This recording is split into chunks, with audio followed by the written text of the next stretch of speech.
If you're an NFL head coach, you should read at least 20 books on decision making every offseason. And then you should take whatever you've learned and you should integrate them into your decision making.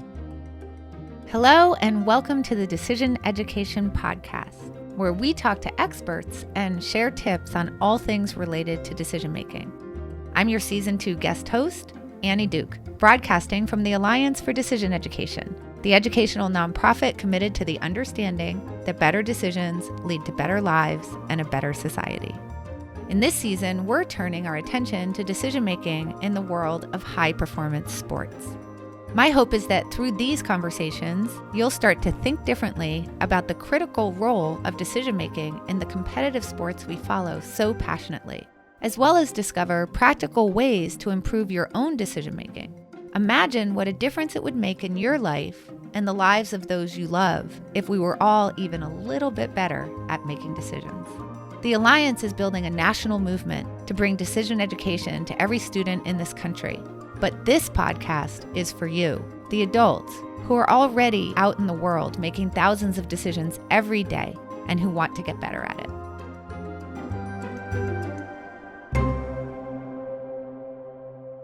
I'm excited to welcome my guest today and my friend, Michael Lombardi. Michael has spent 3 decades as a football executive and media analyst working alongside coaching and general manager legends Bill Walsh of the San Francisco 49ers, Al Davis of the Oakland Raiders, and Bill Belichick of the New England Patriots, among others.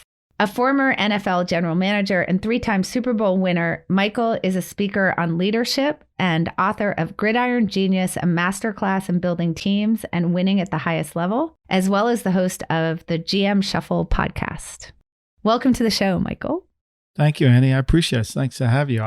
Your ears must have been ringing because I spoke to the University of Arizona's football team last week, and one of the coaches on the team, the offensive line coach, is Brandon Carroll, Pete Carroll's son. Oh. And so in my presentation, I always talk about the play that really made you and I become friends, because you started your book with the play. I started my book with the play. And, you know, and I talked about the play as it really was about culture, and you talk about the play as it was the right call. So it kind of was interesting to give that presentation in front of a Carol, should I say, which probably brought back bad memories. It might not have been the best thing to do, but anyway. Well, actually, I'd love to start there. So first of all, I'd love to hear your telling of the story of how we ended up getting connected to each other. So I love reading leadership books, and I don't know if somebody sent me your book or I read it, I have a bunch of friends that have been incredible friends to me that I've met over the years. Ken Sigaleski is one of them, and he lives in Hartford, Connecticut, and he constantly sends me stuff through internet, through email, through text, always trying to engage my mind. And I think he sent me your copy of your book. And when I opened it up and I read your beginning of your book about the play, for the people listening to this, it was Super Bowl 49. There was 24 seconds left to go in the game. Annie starts talking about why running the ball would have been the dumbest call of all time and throwing was right. And I opened my book up talking about the same thing from different perspectives, from completely different perspectives. So anyway, so that's how and then I reached out. I can remember sending you an email and connecting, and that's how we did. Yeah. So yeah, you lobbed into me, and what I remember is, hey, I have a book coming out in September, which was Gridiron Genius. And I opened my book with the exact same play that you do. And that was back in 2018. We've been friends ever since. But what I loved about the way that we talked about those different perspectives has to do with, I think, what both of us talk about quite a bit with decision making. So I was talking about it just from let's work out the odds and figure out, was it better for Pete Carroll to call a pass play or to call a running play? And for people who maybe don't know, he called a pass play. It was intercepted. And I think people still today are saying that was the worst call in Super Bowl history. And you, of course, were coming at it from the perspective of having been with the Patriots, knowing Bill Belichick, knowing the way he thinks, knowing what was going on. And I'd just love to hear your take of the other side of it from the standpoint of what was the decision making and how does that show us how great Bill Belichick really was?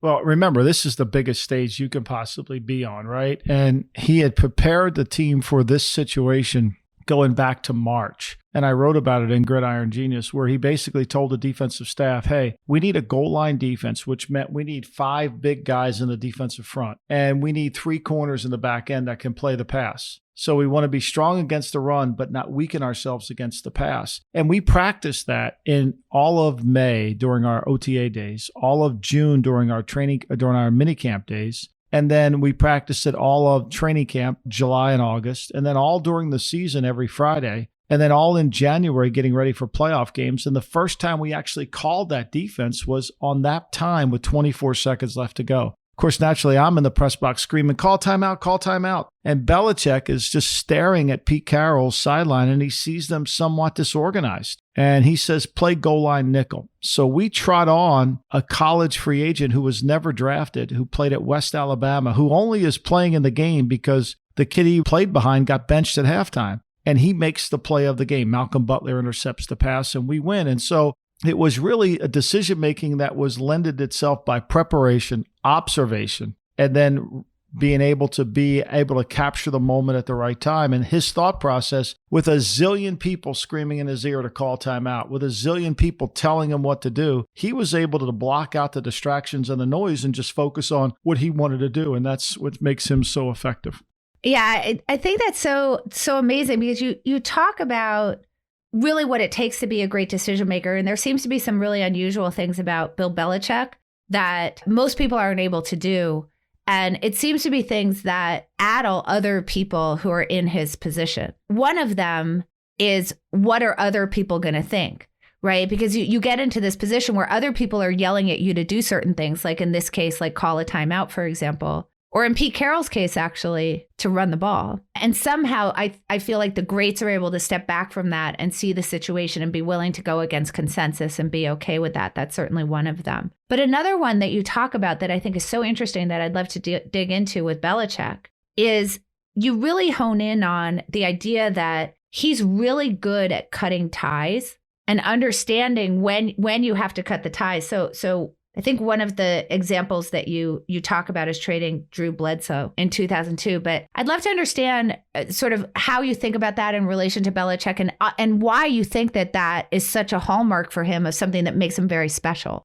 I think Belichick doesn't see his job as a football coach, right? He sees his job as a trader, a hedge fund manager. And so if you run a giant hedge fund, you're constantly looking at the fund to see how it's performing. And you don't love the fund, you love the money. You love the performance. And when the performance isn't doing well, you want to get rid of the performance. Belichick's mind works like that. There's this personal love affair that goes into coaching. I love my players. I love my guys. I'll fight for them. Great. That's wonderful. But there's also the aspect of the job that requires analytical, clinical thinking. When the fund isn't performing, we've got to do something with the fund. And so Drew Bledsoe's that fund, if we call him a fund for lack of even though he's a person, he was underperforming based on the value he was being paid, based on the production he was lending. So for Belichick, that's an easy decision. I'm getting rid of an asset that underperforms in exchange for something that I can recoup my value. And that's how he analyzes every decision he makes. And it's hard. Bill Walsh was exactly the same way. He saw himself as a trader, hedge fund operator, that he was going to divorce himself from the emotional attachment. And it's hard for us to do when making decisions. There's so many biases that come in. I like that guy. He's a good part of the team. It's challenging for me. Make excuses for him. Well, it was a tough year, COVID. Belichick's very clinical about it, and he makes those decisions and he moves forward. And I think it's partly because he's able to not really attach himself to the person. He's really looking at the value of the stock. So I think that particular quality that you hone in on is so interesting, because there's work actually from somebody named Barry Staw that shows that you can actually predict the playing time in the NBA of a player based on their draft pick, separate and apart from skill. So if you just completely normalize for skill and you take two equally skilled players, the one that was the higher draft pick will get more playing time. And in fact, even if they're lower in skill, they'll get more playing time, and they're less likely to be traded. So now you're talking about Belichick, and it feels like you're saying he doesn't fall into that trap at all. He's in fact the opposite, and he's quite clinical about it. Are there other ways in which you can think that this kind of going against consensus? I mean, because I sort of feel like this is, now you've given two examples of this ability to do something that other people can't, both in the trading and then also in this sort of ignoring the noise in your ear, to call a timeout, and he kind of knows what he's supposed to do. Are there other things about those coaches that you see that are similar? I think what he's really able to do more than anything is he doesn't fall for the narrative. He always generates his opinion from the anti-narrative. And I think Munger speaks to this. Munger talks about how he spends most of his career coming up with an idea. And as soon as he does, he wants to spend the rest of his time destroying the idea, right? And that's really what he's after. He's after the destruction of his own ideas, and he gains great pleasure from it. He thinks it's the reason for success. So, and Belichick understands there's a narrative about things because remember, the world that he's coaching in or working in has outside forces called the media. So they drive a narrative that could be completely false, but they drive the narrative and they can sway public opinion. Belichick takes the anti-approach. If I said to Belichick, player Y is a great player, he would spend most of his time trying to figure out why I'm wrong. Whereas most people would just say, well, if you think that's good, then I think that's good too. I want to be with you. Belichick is comfortable being uncomfortable. He's comfortable being in an uncomfortable situation. And for him, he's not trying to, and I just heard Adam Grant say this in his new book, and I think it's just so good. He said, I don't want you to think what I think. I want you to understand how I think. And I think that's what Belichick's trying to do is how are you thinking? I don't care what you think. I want to know how you think about it. And most of the time in the NFL, 90% of the people, they think based on the narrative that they read. You're talking about Bill Belichick. You're talking about Bill Walsh. I mean, obviously like the greats of the game. So you're Michael Lombardi. What is your journey? Like, how do you end up? I mean, you're talking about the greatest people in the game and really having this relationship with them where you can get inside of their head. So how does it all start for you? It starts simply, there's an old saying, the world gets out of the way for somebody who knows where they want to go. I knew where I wanted to go at an early age, and I knew I wanted to be in football. I knew I wanted to be a general manager. And I just tried to plot a course to get there. And I ended up at UNLV working for free.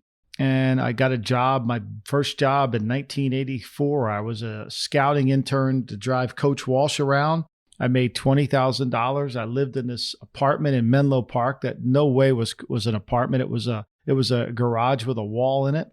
And I got robbed often because the address was Menlo Park, but it was really East Palo Alto. I got fooled on the zoning and I got robbed a bunch. And so I just was able to learn. I mean, I think one of the hardest things in learning is there has to be a real true interest in learning. Like if you put math problems in front of me, I'm probably going to be bad at it. But you put Coach Walsh in front of me and I can ask him questions about something I love, I'm going to learn a lot. And I was able to drive him in a car and I was able to take him and I played carpool karaoke with him. And I asked him 1,000 questions and he would answer me. And one of the questions that he answered me that I'm humbly say this to you is he said to you, do you know who Tom Peters is?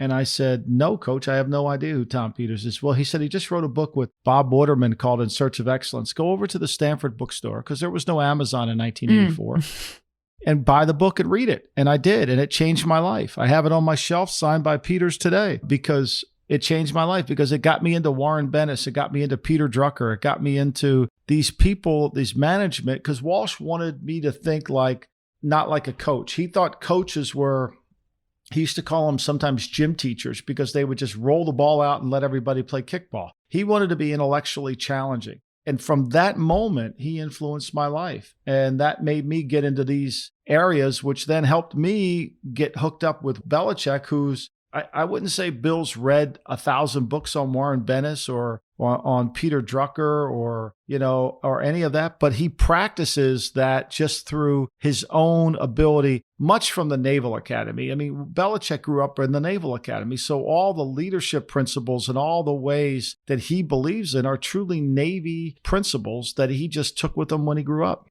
So I hear this theme of, you have football coaches And then you have these guys.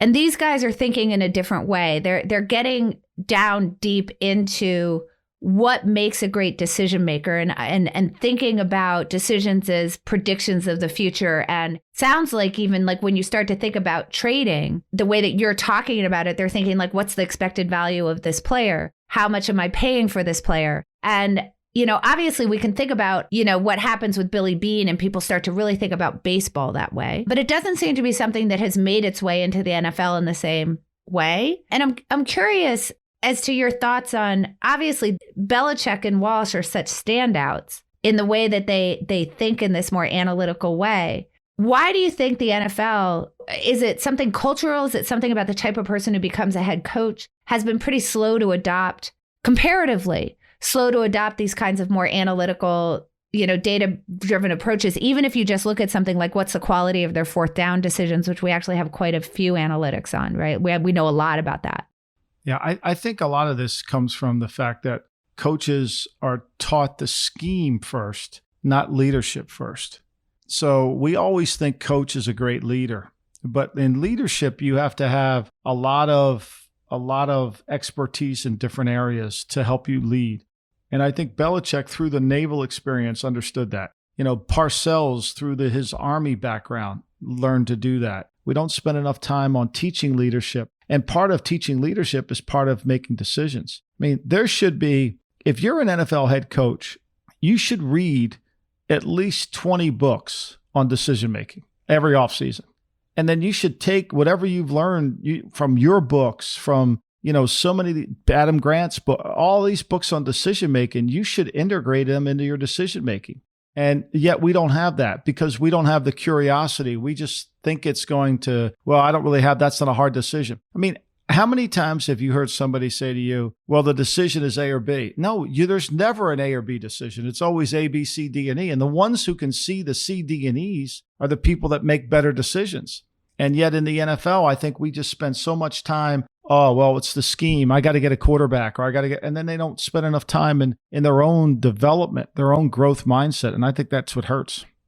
So let me ask you a question, as far as this kind of separation of leadership from sort of living in a scheme and trying to, slot in that, who goes into the scheme. It sounds a little bit like the thing that I'm curious about is this ability to sort of step outside and say, I need to read a bunch of books.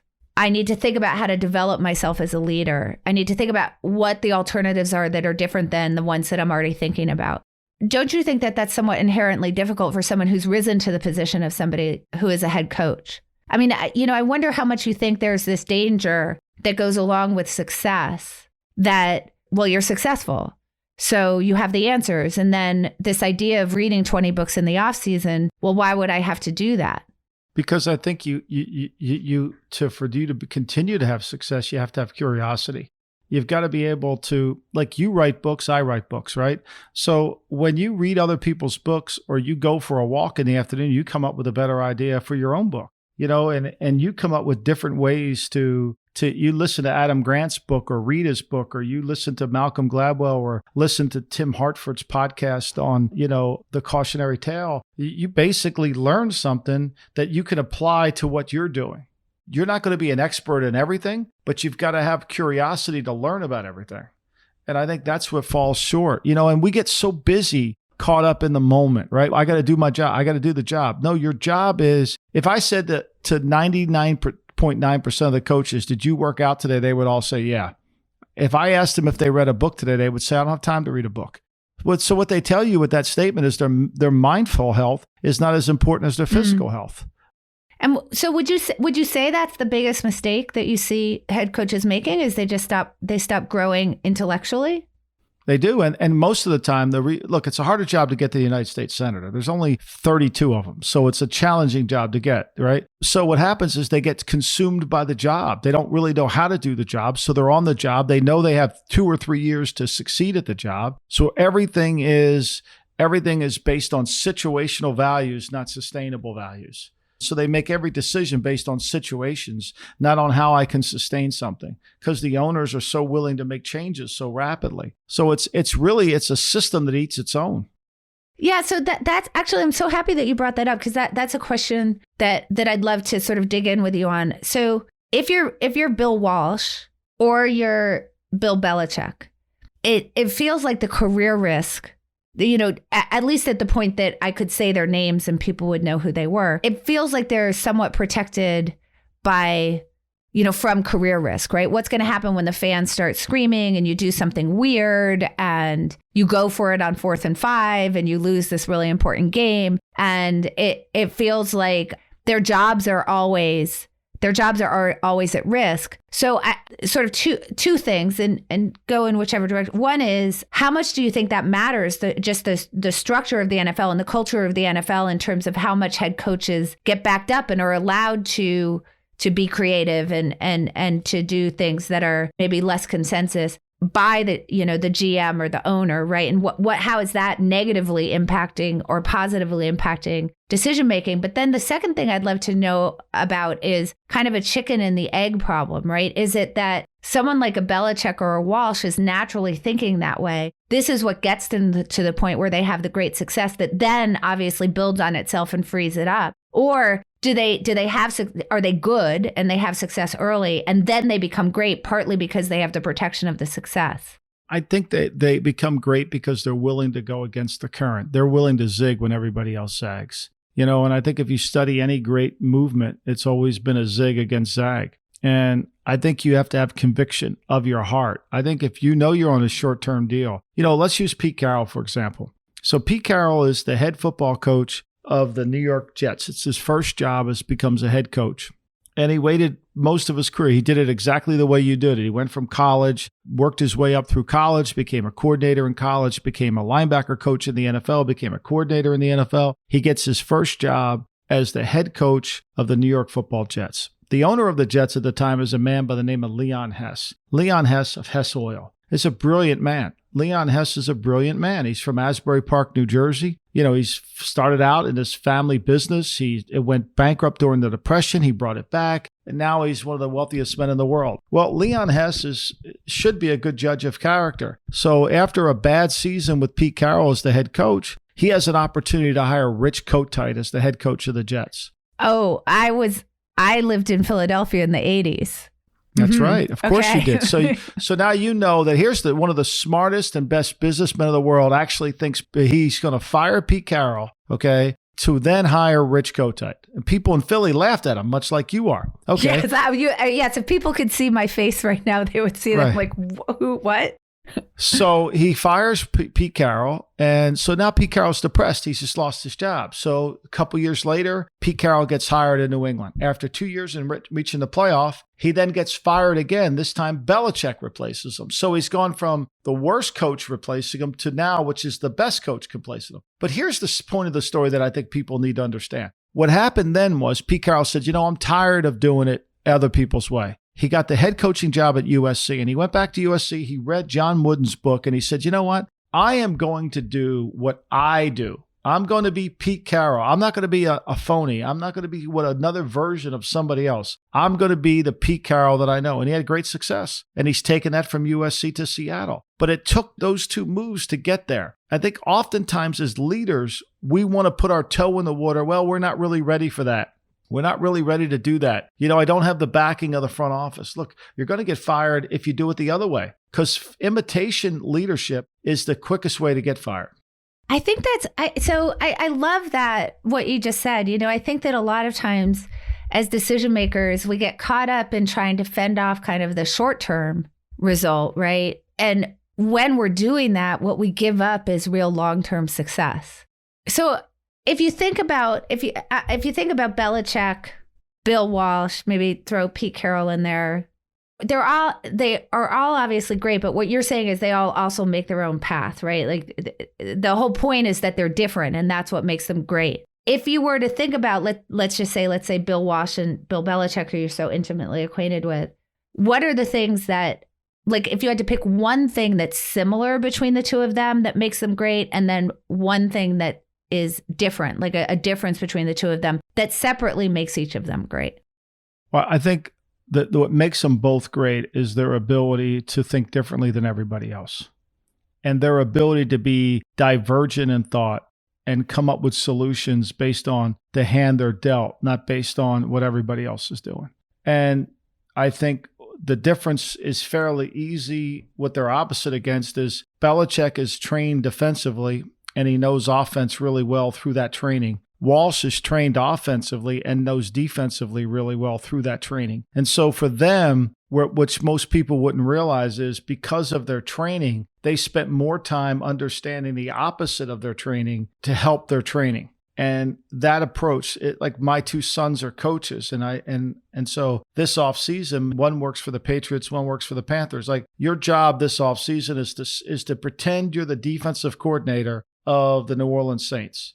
And so learn Dennis Allen's defense like it's nothing like you know it better than the back of your hand. And then your job is to learn, Todd Bowles' defense, and then once you learn defense, now you can attack that defense or attack that offense in ways that you're not used to doing. And it helps you broaden your scope. So I love that because immediately what comes to mind is that, what Kahneman talks about with inside and outside view, right? That what you're telling me is that their history, one as a defensive coordinator and one as an offensive coordinator, allowed them to shift between the two, because in order to really understand how to run a great defense, you have to get to the outside view and look at it from the perspective of the offense. Exactly. And vice versa. And so immediately I think about how are you thinking about getting out of your own perspective into the perspective of someone who's looking at you from the outside. And if you can marry the two things together, great decision-making will arise.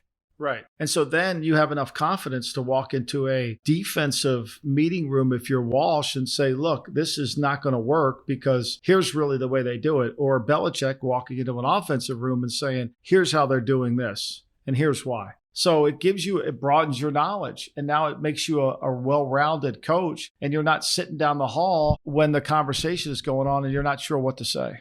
So I would like to say, hearing that about Walsh and Belichick is now giving me some trauma about Buddy Ryan. Right, exactly. Right? No, yeah. Buddy had no interest. Buddy or John Gruden or these, they refuse to move themselves out of their comfort zone. Have you ever watched The Wire? Yes, yes. Okay. Season 2 of The Wire is about the port, and it's about Frank Sabaka and Frank Sabaka's devotion to the port and how they need to dredge the port and how they need to do everything because he's remembering when. And when you remember when in the job that you're in, you'll be gone. And you can't do that. Remember when is the worst form of conversation, and it's the worst thing you can do. Sabaka was, we fought for this country. We made stuff here. Well, you've missed the boat, Frank. You're no longer, that's not what's going on here. And so you've got to understand that. And if you constantly, like, Buddy, I'm going to do what I do, and you never evolve or adapt, eventually it gets you. Yeah. I mean, I'm just, I'm thinking about that. And obviously he built such an incredible defense, right? You had Jerome Brown, Reggie White, Clyde Simmons. I mean, it was ridiculous. It was completely ridiculous. And meanwhile, Randall Cunningham was 70-something% of the offense. Right. So when I hear you talking about this, it seems like the opposite of that. Someone who isn't able to see the other side of the ball. Nor care to see it. Right. It's so interesting, and immediately brought up some trauma from being, in Philadelphia in the 1980s. So, I'm really interested in one thing that you said, though.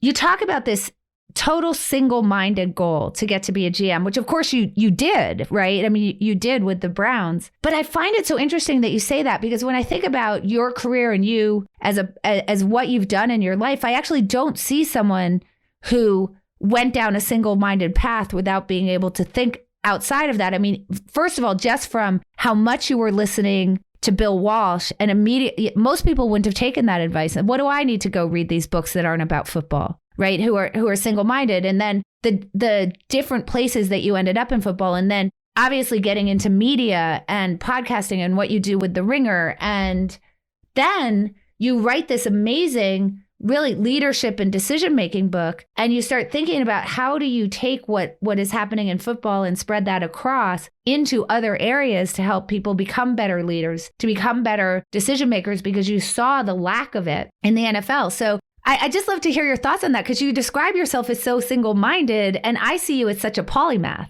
Well, I think what happened to me was it took me 58 years to really find my niche.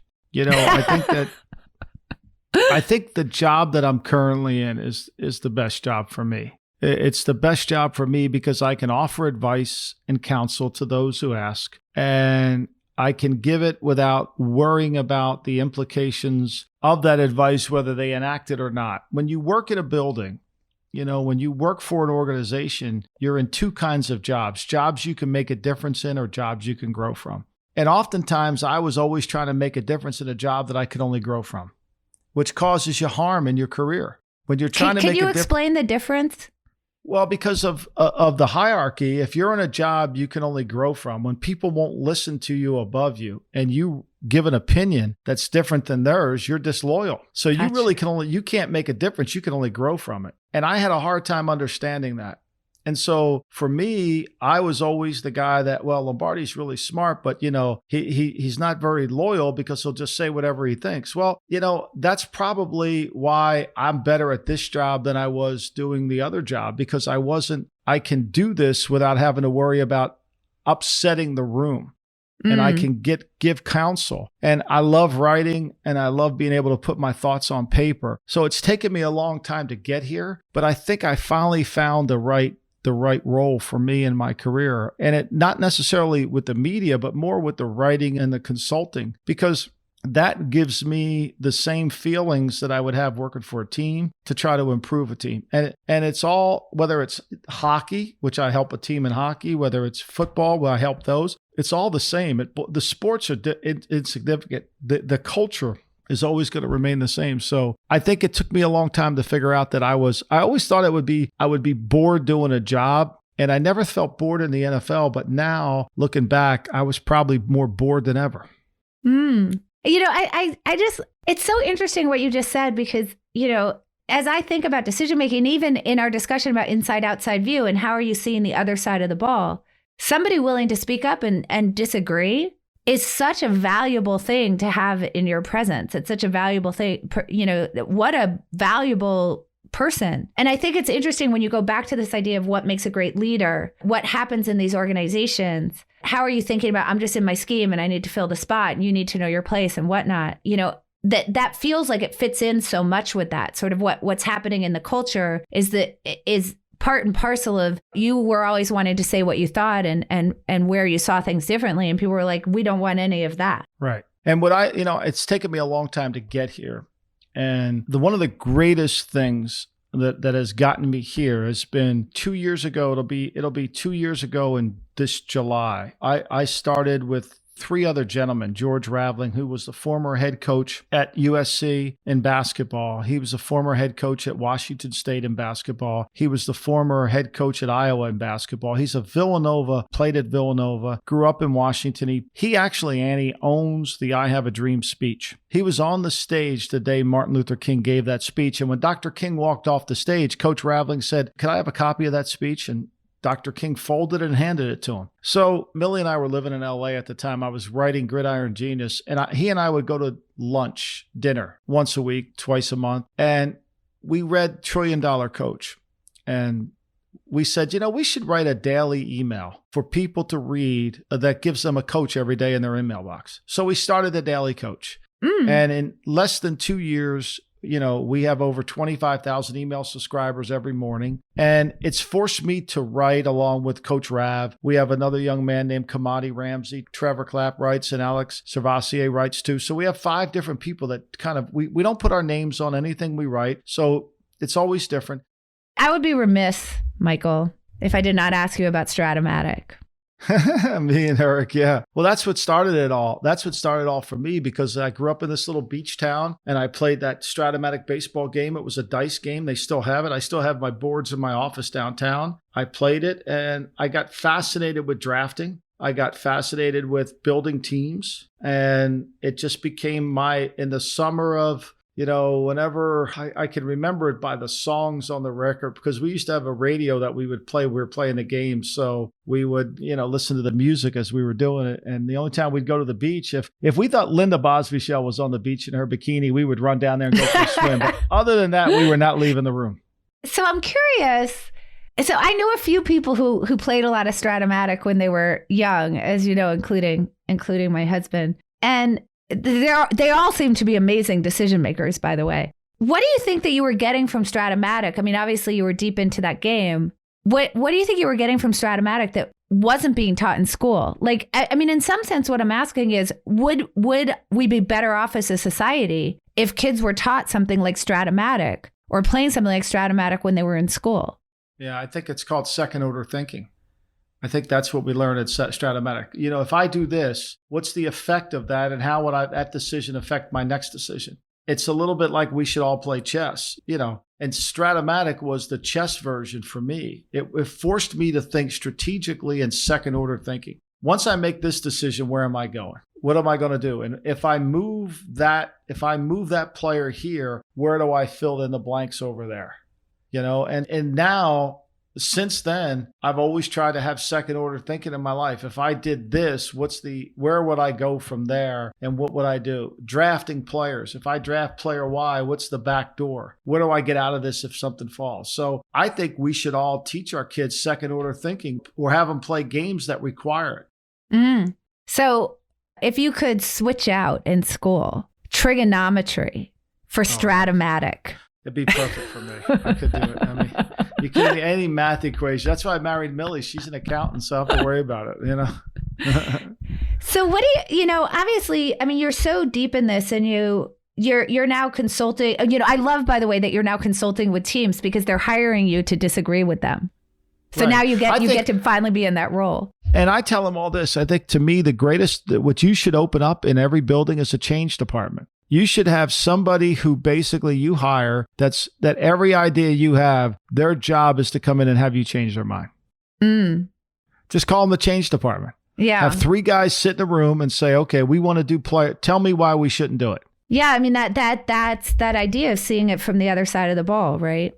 You see it clearer. Yeah. And just everywhere in your life, try to see it from the other side of the ball. So obviously you've been such a friend to the Alliance for Decision Education, and such an amazing practitioner yourself, obviously. So you've seen it, you know, I imagine as you think about sort of what are the effects of the way that we teach kids today in terms of their decision making, you're seeing it kind of across the board, both in terms of like what's happening on the organizational level, what's happening with coaches, but also how equipped are the players to make great decisions for themselves. What do you think would look different, you know, not just in football, but also in society, if we started actually thinking really clearly about, you know, a focus on how do we teach kids to be great decision makers, and we made that a focus of education?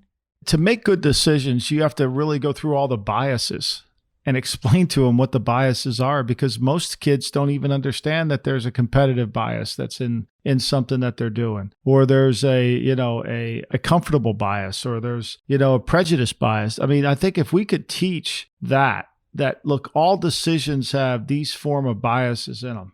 And if we can rid ourselves of the bias, we'll make better decisions. But if we're not aware of them, how do we do that? If we're not aware of them, how do we do that? And I think that's what we should teach. What do you think the ripple on effects for society would be if we actually got really good at that? I think we'd all make better decisions. And I think the other thing that we'd do, we'd process information that the media has given us. I think part of our inability, part of our problems is the media has done such a good job of delivering information to us that it's eliminated us from having to ask the question, is this good information or bad information? And if we take bias out, if we start to learn about bias, we'll challenge the news outlets to present better news to us, to present better informed news to us, to not slant the direction. And I'm not Republican or Democratic. This is not a political conversation. It would be, how do they present it to us? I learned this so I'm a nerd, right? So I love the NBA, and I love to listen to coaches talk. And when I was growing up and up until the point where, you know, we didn't have 24/7 news channels, I would constantly read the newspaper every morning to see what the coach said at his press conference. And in every article, whether it was the Inquirer, the Bulletin, the Daily News, whatever the news outlet was, I would read it. And I would read the quotes from the coach. Well, once they started putting the coach on television at a news conference, I didn't have to do that anymore. And my news intake was completely different because I was watching him and I removed the third party of the interpretation. I removed whatever bias was in there. It was filtered directly to me. And I took the news in a better light. I think we have to get to that. And I think if we could teach bias and how people are giving us information, whether they intend to or not, I think it would be more powerful. It sounds like, I mean, maybe I'm kind of stretching too far here. But what I hear in everything that you said is this kind of through line, like even when we're talking about like what made Walsh and Belichick so great is this idea of like, are you just living in the scheme, right? With everybody saying, this is how you do things and just slot things into that. Even in our own life, like, you do this, you go to your job, you make decisions the way they've been made, you follow whatever the rules are, and don't go beyond that, right? That's what a lot of people are doing. And then you have some people who emerge from that who are getting outside of themselves, looking at from the outside, trying to find creative alternatives, constantly questioning, trying to prove they're wrong and saying, I don't accept that the scheme is the scheme. And I feel like when you're talking about this in terms of, how can we really improve society through decision education, then I'm hearing something that's very thematically similar. Don't assume that what you're seeing, what you see is what you get. Think for yourself. Think outside of that. Try to find the source, process that information yourself, think about it from different angles, be creative. And that really, in the end, if we could create more thinkers like that would have a really deep and positive effect on society. I think that's exactly right. And I think that we all have to focus on what it is we're really trying to understand. That's essentially what our jobs are, is to figure out what the story is. And if we can't do that, if we're relying on ABC or CBS to get the story, then there's a filter in it. And then we've got the bias that's coming in. Al Davis taught me that years ago. There's a reason why that story is written the way it's written. You figure out why.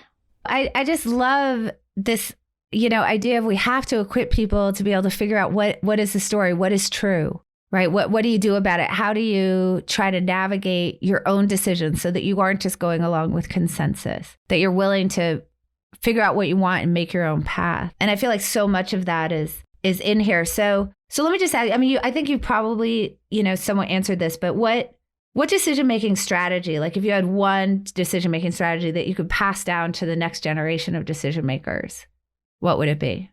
Whatever you think is the right answer, work hard to just prove it. The change room. Everybody should create their own change room. Right. I love that. I'm going to ask you what book you would recommend for listeners who really want to improve their decision-making. I know Adam Grant is one of the answers for sure, but so I'll answer one, but I'll give you a second one.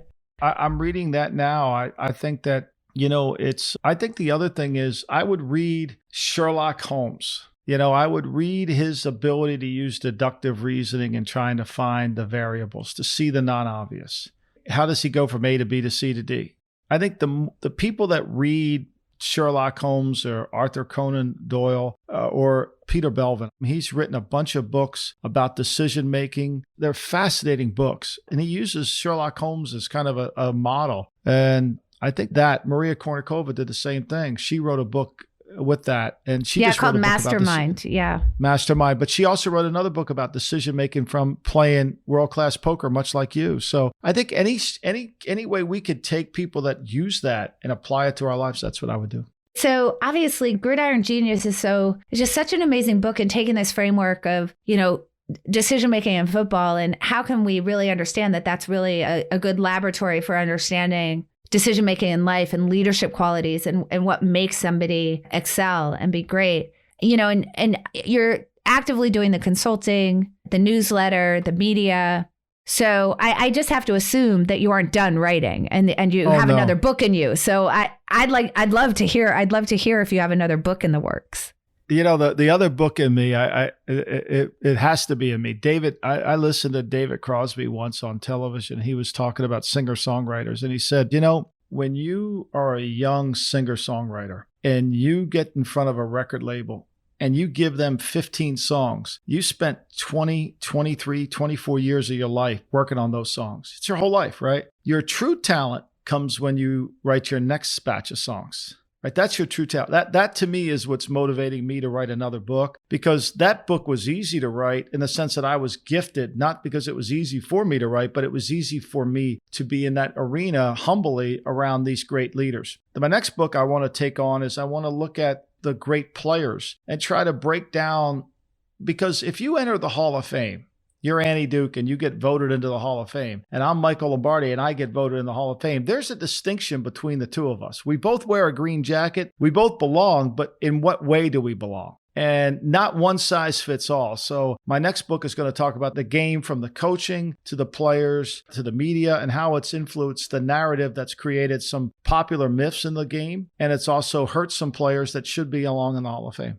So I love that, because I think it goes along with the theme of what we've been talking about, which is get on the other side of the ball. So this is looking from different perspectives at a similar problem to try to find some amazing lessons. And I assume that's where you're going, is right, to help people become better decision makers and better leaders and just better at navigating their own paths. I think we have to take, it's easy. If you're a baseball scout, they say there's 4 kinds of baseball scouts, right? So just assume we're all in decision-making, we're basically scouts. So we're gathering information. That's what scouts do. They gather information. That's what we do in decision-making. So there's the poor scout that can't really gather information, can't make a decision. There's the picker scout who picks on one thing that's wrong with it and just stays with it until the death. That's Frank Sabaka, right? And then there's the production scout that just grades the production. Oh, this guy did this, this, and this, even though we don't know how good. And then there's the projection. How do we project this decision further? That's what we all want to be.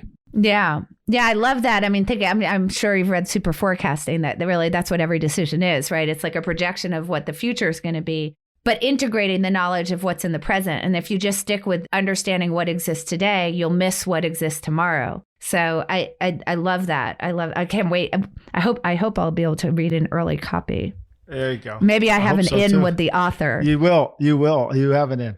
So for listeners who want to find out more about you, where can they go? Well, first, I would recommend signing up for the Daily Coach email. It's dailycoach.substack. It's you just Google Michael Lombardi and Daily Coach, and it'll come up. You can read my work on The Athletic, which is a paid website online. It's a sports page that it costs $1, $2 a month. I write weekly for them now. My podcast, The GM Shuffle, and then I do a betting show. Really, I don't bet. I never bet. But I do a show called The Lombardi Line, where it's talking about the games and understanding the betting lines and handicapping who could win and who couldn't, which is really all about making decisions. And forecasting the future, right? That's right. Yeah. So, Michael, I feel so grateful that I got this call from somebody so many years ago, just lobbing in to say, hey, we should really have a conversation, because we open our books in exactly the same way.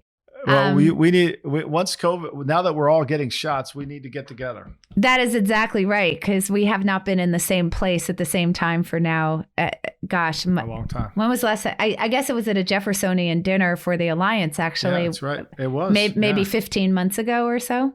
It was a long time ago, yeah. Yeah.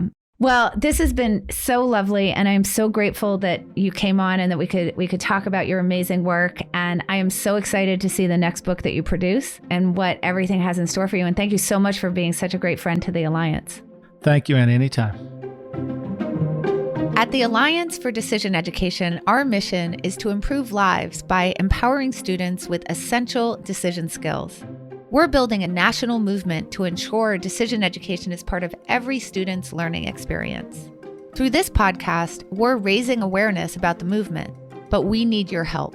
Please share, tweet, and sign the pledge on our website, alliancefordecisioneducation.org. If there's someone you think would be great for us to interview for a future episode, or if you have a question about decision making that you'd like us to explore on the podcast, email us at connect@alliancefordecisioneducation.org. For listeners interested in following up on any of the materials mentioned today, check out the show notes on the Alliance site, where you'll also find a transcript of today's conversation. Ratings on Apple Podcasts are always greatly appreciated, and don't forget to subscribe to the podcast in your favorite app so that you don't miss an episode. Thank you, and I hope you join us again soon.